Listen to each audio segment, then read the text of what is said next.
अस्सलामुअलैकुम व्यूअर्स। आज हम बना रहे हैं वेज कोल्हापुरी।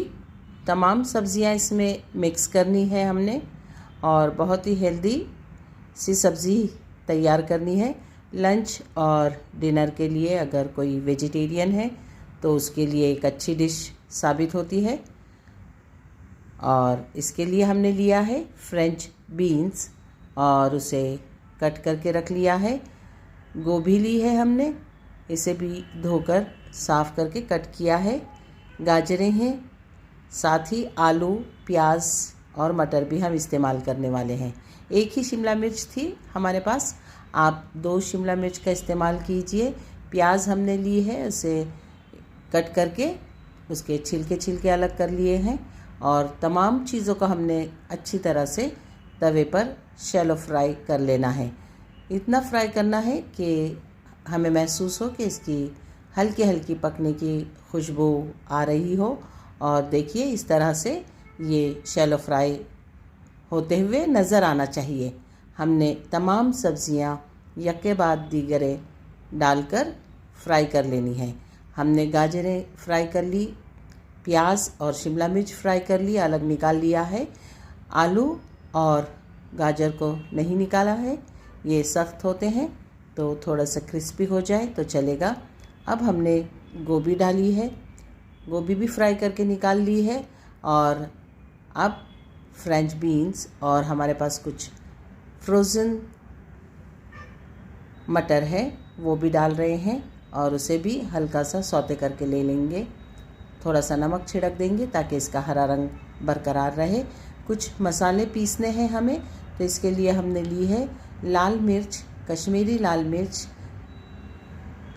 बड़ी इलायची, लौंग, दालचीनी, ज़ीरा और साबुत धनिया।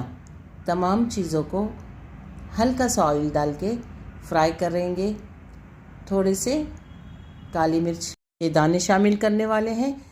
मगज़ के बीज 1 चम्मच बड़ा सा लिया है हमने और साथ ही हमने कोकोनट का पाउडर शामिल किया है। तमाम चीज़ों को हम हल्का सा गुलाबी होने तक और मध्यम सी खुशबू आने तक फ्राई कर लेंगे।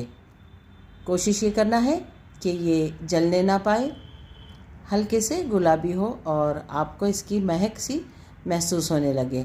एक कढ़ाई ली है हमने, 2 बड़ी साइज़ की प्याज हमने कट करके पीस ली है दरदरी सी और ऑयल में इसे अच्छे से गुलाबी होने तक भूनने वाले हैं। इसमें हमने तेज़पत्ता और 1/2 चम्मच ज़ीरा डाला है। जैसे ही प्याज हमारी गुलाबी होगी तो 1 बड़ा चम्मच हमने मिक्स अदरक लहसुन का पेस्ट पीसा हुआ शामिल किया है और उसे भी खूब अच्छी तरह से भून लेंगे। जैसे ही वो गुलाबी हो जाएगा तो हमने जो मिर्च वगैरह पीस कर रखे थे उसे हमने पानी डालकर पीसा है। खूब बारीक पीसना है, देखिए एकदम महीन सा। अब वो मसाले भी हमने भुनी हुई प्याज में शामिल किए हैं और खूब अच्छी तरह से इन मसालों को प्याज के साथ हम भूनते रहेंगे उस वक्त तक जब तक कि मसाले खूब अच्छी तरह से ना भुन जाएं। जब तेल रिलीज़ करने लगे, ऊपर आने लगे, तो हम उसमें 1/2 चम्मच ज़ीरा पाउडर शामिल करेंगे और 1/2 चम्मच उसमें गरम मसाला पाउडर शामिल करेंगे। अब देखने के बाद कि तेल ऊपर आ चुका है, तमाम सब्ज़ियां जो हमने फ्राई करके निकाली थी मसाले में शामिल कर देने वाले हैं और खूब अच्छी तरह से इसे मिक्स करेंगे ताकि तमाम मसाले सब्ज़ियों के साथ मिक्स हो जाए। इसमें हमने मिक्स करने के बाद थोड़ा पानी शामिल कर देना है ताकि तमाम सब्ज़ियां और मसाले अच्छी तरह से गल भी जाएं, पक भी जाएं और इसकी कच्चेपन की खुशबू भी चली जाए। धीमी सी आंच पे हम इसे पकाने वाले हैं। मिक्सचर में हमने मसाला पीसा था, उसी में हमने पानी डालकर इसमें पानी शामिल किया है।